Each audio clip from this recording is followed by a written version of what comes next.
Another thing in the Trump presidency, I think that was going better than in the Biden administration was the economy, was the status of the dollar, was in general how America was respected on the world stage.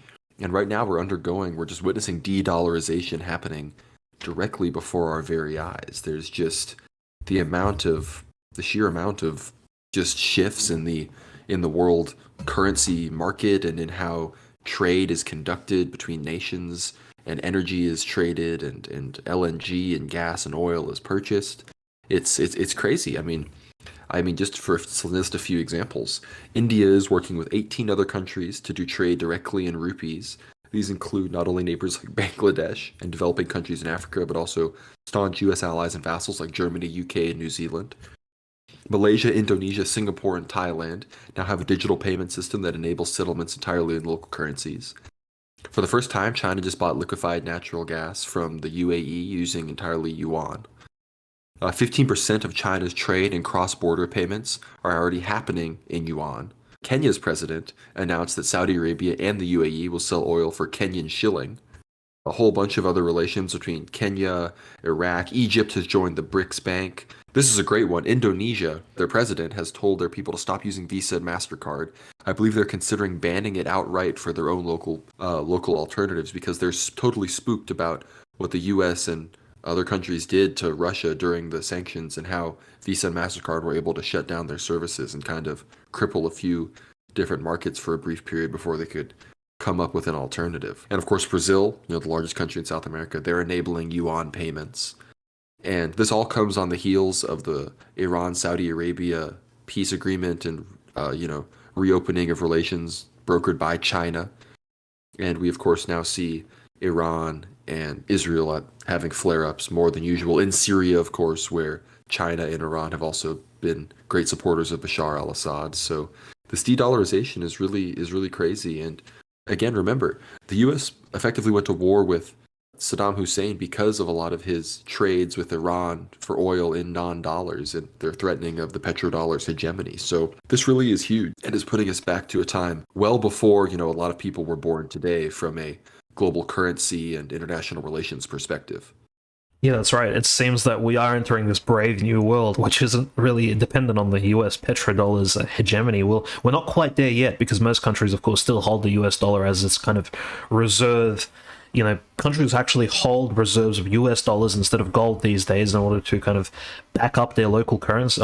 They're not just the local currencies, but also their reserves in the country supplies in case of economic turmoil. So the dollar is still the very dominant hegemonic force we see in the world today, but slowly the euro being second most used in the world, of course held as well in large capacity even in Russia itself, but also the Chinese yuan rising up to the occasion. Rupees, of course, are following along, and rubles also seen down there. So kind of these BRICS countries are developing this a closer association with the Chinese yuan, really leading the charge. But the yuan does have a long way to go. It is about maybe used in about a 1/8 capacity to the US dollar. So, it's not exactly right biting at the heels of the US dollar at the moment. But this expansion into the Middle East, especially as Conrad mentioned, just that triangle of China, Iran, which is Persia, and also Saudi Arabia forming, is not just a soft power threat, but an actual palpable economic threat to the the whole petrodollar system, which is dependent upon US-Saudi collaboration. So essentially, the Saudi Prime Minister Prince Salman is showing that, well, despite all these incredible agreements that Saudi Arabia has with the United States, it could act in both capacities. It can both have agreements with the States as well as China at the same time. There's nothing really preventing it from having this multilateral collaboration, like in both ways. Similar to how Russia would be selling its gas to both Europe at one point and China on the other hand, and in fact, essentially two sides of the same coin. We see a lot of countries benefiting and thinking about themselves first, rather than thinking about associating with this world, this world economy associated, run by the United States. Very positive developments, generally speaking. Of course, the Russian ruble is experiencing very high inflation rates, close to 11% at this point.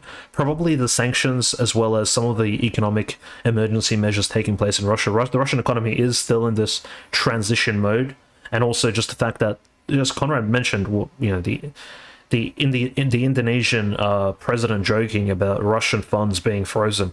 Just to kind of understand the scope, Putin did mention in his recent speech the number of funds the West has frozen from Russia would amount to over $200 billion US dollars. So if you can put that into perspective here, the US over these last, I don't know, 14, 15 months has donated to Ukraine, or donated in military as well as humanitarian aid, close to $150 billion, as well as other countries. All in all combined would amount to somewhere close to $300 billion. And the funds frozen from Russia, at least by US trade funds, US banks, also amounts to that exact number. So Russia, in fact, it's almost as if Russia is paying for the destruction of its interests in Ukraine through its own currency, all these funds that are frozen. So it's a real threat, at least to the world.